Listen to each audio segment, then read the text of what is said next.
Hi friends, I hope you all are doing great. And are you nervous because you have signed up to host this holiday season and that is just not your gig? Well, Nikki is here for you. I have some tips that I hope will help you on your journey of being the hostess with the mostest. So let's get started.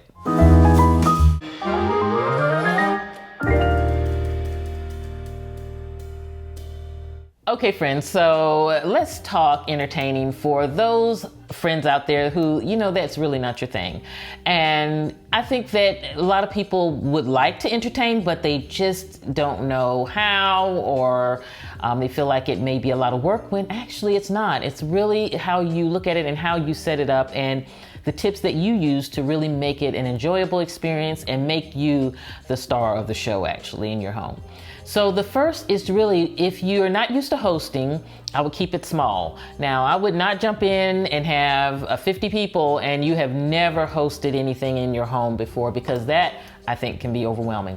But get your feet wet, start small. Even if you've signed up to host Christmas, which may be a big group, have something a little earlier with maybe even 3, 4, 5 of your friend girls or friends and test the waters and, try these tips and just get used to the art of entertaining. The next tip when you're entertaining and you're a newbie to entertaining is always invite your bestie over early. Have her come about an hour before the actual event or guests are supposed to arrive, because that is going to be your comfort. So by being around people that you're used to being around, you don't feel any obligation, they just are there for you, whether it's a family or friend. That can really relax you before the guests come. It really can set the tone before the guests come and make you feel comfortable, because they're coming in and they're seeing your setup, they're enjoying your setup, they're enjoying a glass of wine with you and a couple of appetizers. And so technically the party has started, but it's very comfortable for you. So definitely invite that bestie there about an hour before. Friends, here is a big one. Don't try new recipes. Do not try that new recipe that you saw on Pinterest the first time that you are hosting, because that just may not work out for you.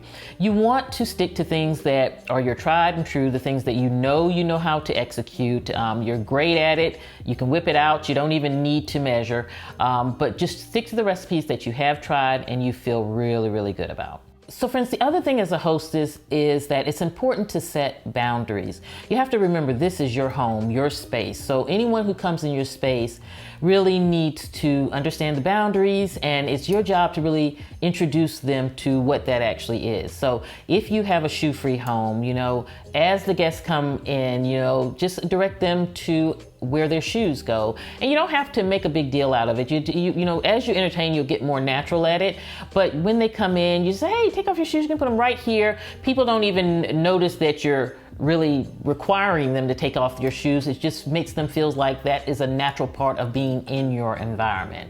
And so that's how you want to execute it. You don't want them to feel obligated or like they have rules, but you want to acclimate them to how your home runs. If after they finish their dish, you want them to put it in the sink, you just say, hey, yeah, you can put that in the sink, or take it for them, or whatever the case may be. But, determine what the boundaries are in your home, and definitely make sure that you always introduce those to your guests in a natural and an inviting way.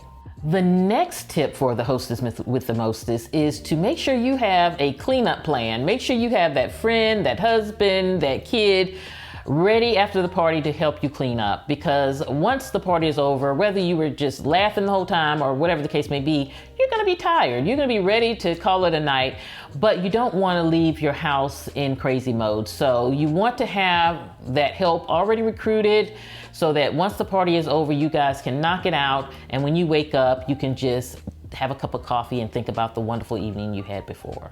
So when you're hosting, friends, I think it's important to think about the atmosphere and the vibe as a priority, because that is what's going to set the tone and make your party or your event beautiful. And so you ever go into someone's house and it may be a group of people, they may know each other or not, but when everyone's there and they're sitting down, there's no music on, there's no lamp on, there's no appetizer out, there's no candle, and it's just the folks. It is a totally different feeling from walking in and walking into your home and hearing beautiful music, whether it's jazz music, whether it's holiday tunes. Music alone can change the whole vibe of your get-together. So you definitely want to have your music right on deck before they arrive. The other thing is you want to make sure with your music that you have something that is not going to require you to keep going back and back and back and resetting or changing.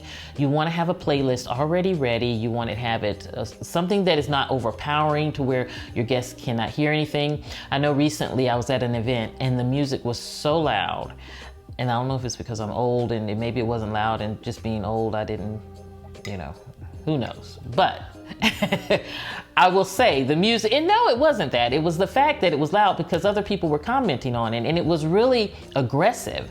So we couldn't have conversation because of the music. And so I take back my old comment. It's not because I'm old.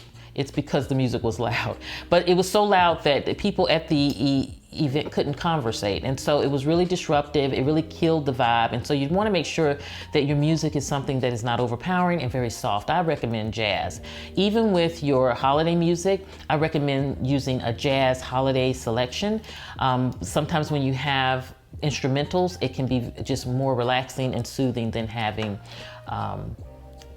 people singing with, words. The other thing is make sure you have candles all around. Set a candle in the entryway. Set a candle on, if you have an island. Also, if you have a sitting area where people will be gathering. Even on your back patio, you want to create different zones for people to gather and talk. And so it doesn't have to all be in one place. You want to kind of spread them throughout your space, because that really makes for people to be able to mingle and talk to each other. They're not like stuck in their location. And so putting candles in those different environments really can set the tone and let people know where the gathering space is. And friends, another quick tip about the candles is you want to put one in your bathrooms also, where the guests will be going, because you have different people be coming in and out. It will keep the bathroom fresh. And it's also something very inviting about walking into a powder room and there's a beautiful candle lit. And so friends, like I always share too, make sure you double that time when you're entertaining.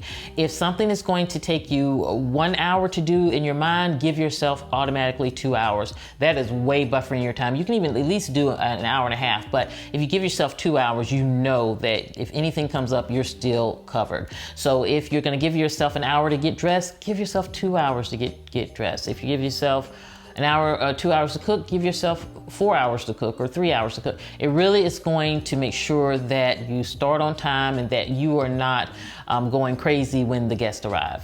So friends, another tip for being the hostess with the mostest is for every dish that you make sure that the next two are something that can be made ahead of time, or something that is store-bought, or something that someone else is making, something that you do not have to cook. It can be something that you assemble, such as a charcuterie board or something simple, but you want to make sure that you're only cooking a ratio of 1 to 2, so that you can make sure that you're not overwhelmed. It helps you from overdoing it. A lot of times as a hostess, we'll get on Pinterest or we'll look in magazines and we'll come up with this grand layout that we want to do.